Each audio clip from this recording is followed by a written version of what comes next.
Welcome to Spotlight Advanced. I'm Megan Nollet. And I'm Patrick Woodward. Spotlight uses a special English method of broadcasting. It is easier for people to understand no matter where in the world they live.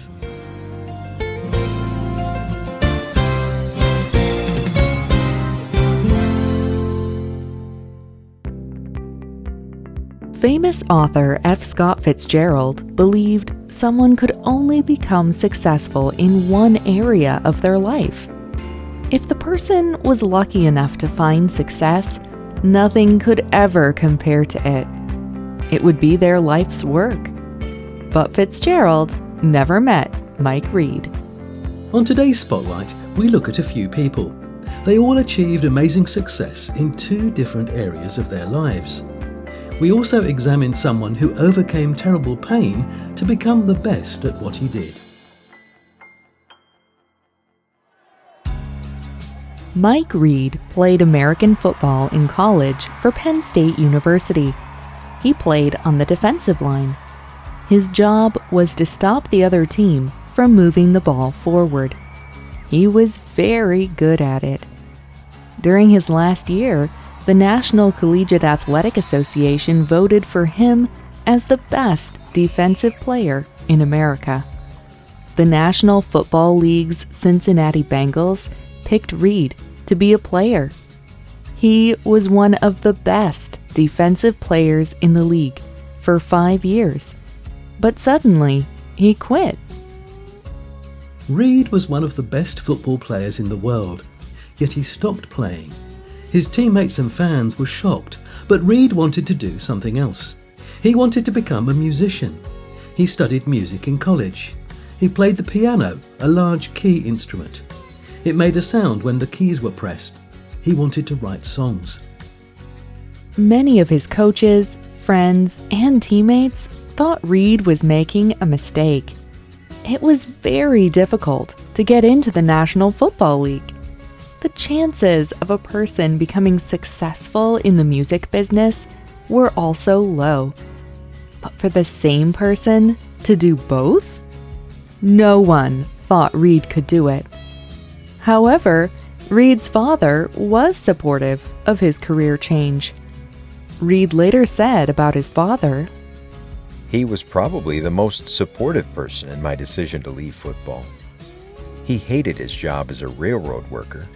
He could see that music was what I loved." Reed struggled at first. It took him years to meet the right people in the music business. He moved to Nashville, Tennessee, an important city for American music. He played small shows by himself to gain attention. He joined several songwriting groups. Finally, he became a songwriter for country music singer Ronnie Milsap. Milsap gained great success with some of Reed's songs. This led to more work for Reed. He would go on to write popular songs for other well-known singers. Reed won a Grammy Award, the highest award in music. He performed as a pianist in many music groups. The Nashville Songwriters Hall of Fame gave him an award. But his greatest accomplishment was writing the music for the song "I Can't Make You Love Me." Bonnie Raitt sang the song. It became her most famous work. Alan Shamblin wrote the words for the song. Shamblin said, "One day Reed said, 'Come upstairs,' where his piano was. He sat down and started playing. It was some of the best music I had heard. I knew it was the best thing I had ever been a part of." Rolling Stone magazine picked the song "I Can't Make You Love Me" as one of the 500 greatest songs ever written. Bonnie Raitt recorded the song in just one try. Her singing was soft and sad, yet also strong and powerful.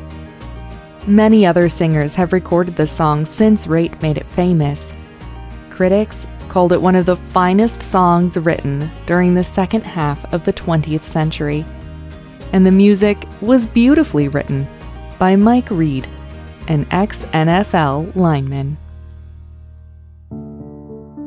Second acts are not just for famous people.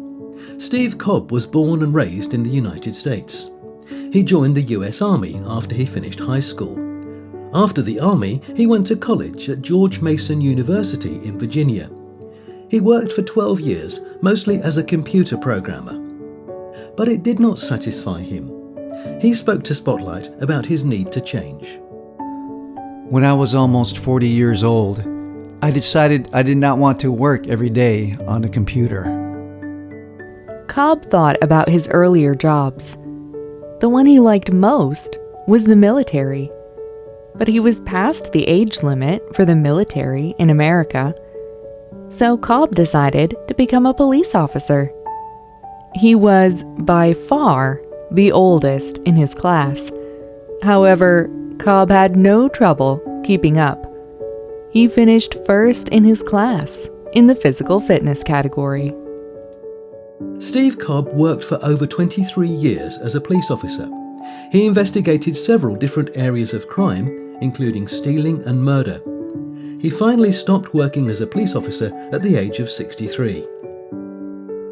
Cobb was twice the age of his classmates in police school, but he did not let it stop him. Some people told him he was too old to be a police officer. They said he could not keep up with criminals half his age. But Cobb worked his way to being an important member of the force. Cobb proved that middle age was not too late to change careers. He showed that experience and strength of character were important in achieving success. Of course, Forja Singh made Steve Cobb look like a young man. Singh was born in Bias Pind in Julunda, Punjab, in 1911. He was more than twice Cobb's age when he decided to take up running. When Singh was 83, his fifth son, Kuldeep, died. Singh was overcome with grief. He started to jog as a way of dealing with this loss. 6 years later, he became serious about long-distance running. At the age of 89, Singh completed the London Marathon. This race of 42 kilometers took him 6 hours and 54 minutes to finish. It was a world record for his age. He has since run marathons in Toronto, New York and Mumbai. He became famous for his races at his age. Singh used his fame to raise money for several charities whenever he ran marathons. When he turned 100, he competed in the Ontario Masters Association Forja Singh Invitational Meet. This was a competition held in Toronto. He set 8 world age group records in one day at the meet. No one of his age has even tried to beat 3 of these records. Simranjit Singh wrote a biography called Forja Singh Keeps Going. Singh was a torchbearer at the London 2012 Olympics. He finally retired from running at 101 years old. But he's still alive and well. He's an inspiration to everyone.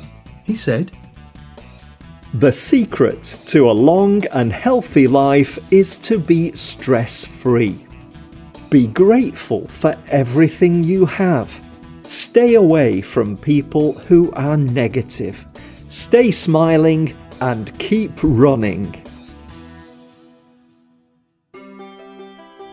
What does success mean to you?